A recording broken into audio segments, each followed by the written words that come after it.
Yang Mak Tambun bila menyebut tentang soal tata kelola pengagihan projek perolehan dan sebagainya, banyak isu-isu yang dibangkitkan sebelum PRU yang ke-15 yang lepas. Jadi persoalan saya ialah isu-isu seperti tata kelola perolehan LCS sebagai contoh yang melibatkan berbilion duit rakyat sudah tentu juga termasuk perkara-perkara yang perlu untuk disiasat oleh kerajaan yang ada pada hari ini.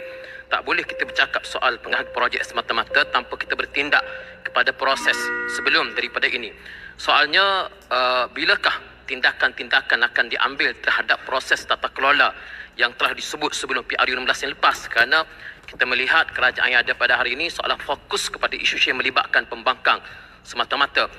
Soalan ini ditimbulkan dan dijawab oleh kerajaan bahawa tindakan pendakwaan sudah diambil, sedangkan pendakwaan itu sudah dibuat sebelum PRU 15 dan pihak yang Mak Tambun dan juga pimpinan yang ada pun mengatakan bahawa pendakwaan itu tidak cukup. Perlu ada lagi tindakan susulan.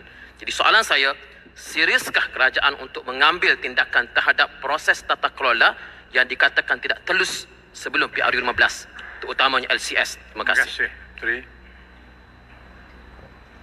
Terima kasih Pak Syamad. Saya setuju. Pertama, arahan kepada badan penguatkuasa sama ada SPRM atau LHDN itu menyeluruh, tidak tertumpu kepada satu-satu parti. Sebab itu ada ketua bahagian UMNO Shah Alam yang didakwa tapi tidak difokus. Maknanya sesiapa saja yang didapati oleh SPRM dan buktinya kukuh oleh Peguam Negara harus terima kenyataan pendakwaan.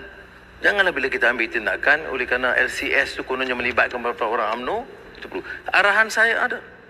Arahan saya termasuk LCS dan saya ada di antara orang yang mengatakan pendakwaan peringkat awal LCS walaupun diakui ada pendakwaan, tapi saya setuju. Ia tidak cukup kerana skandal itu skala besar, ketirisan berlaku dan mesti ada tindakan susulan.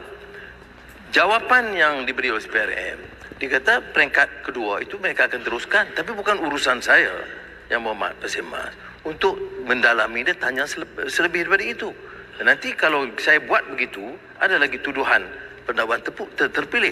Tapi saya tegaskan di sini, di Parlimen, bahawa siasatan mesti diteruskan dan termasuk LCS, kerana saya rasa tindakan yang sebelum ini tidak cukup untuk membongkar dan bertindak kepada orang-orang yang lebih utama yang dikatakan terlibat. Jadi biar siasatan itu diteruskan. Dan saya mengambil kesempatan juga untuk menjelaskan, kita bercakap soal keadilan. Kita tolak kezaliman dan fitnah. Ya? Jangan hukum orang tanpa bukti. Maka kalau ada tindakan, jangan hukum saya. Jangan guna ayat Quran hukum saya zalim dan campur tangan. Ya, saya nak beritahu pimpinan di sana, ya sudah boleh jerit yang sesuka hati. Saudara kena ingat sebagai seorang Muslim bertanggungjawab. Adakah saudara yakin ada bukti bahawa Anwar campur tangan untuk mendakwa sesiapa? Kalau tidak, zalim jawabnya. Guna nama agama dan fitnah orang. Sebut nama saya. Saya tidak campur. Boleh tanya SPRM dan Peguam Negara. Malah arahan kepada mereka saya kata apa? Tuan Guru pun dengar. Apa arahan saya? Saya kata apapun tindakan berdasarkan fakta dan bukti kuat, saya sokong. Ya?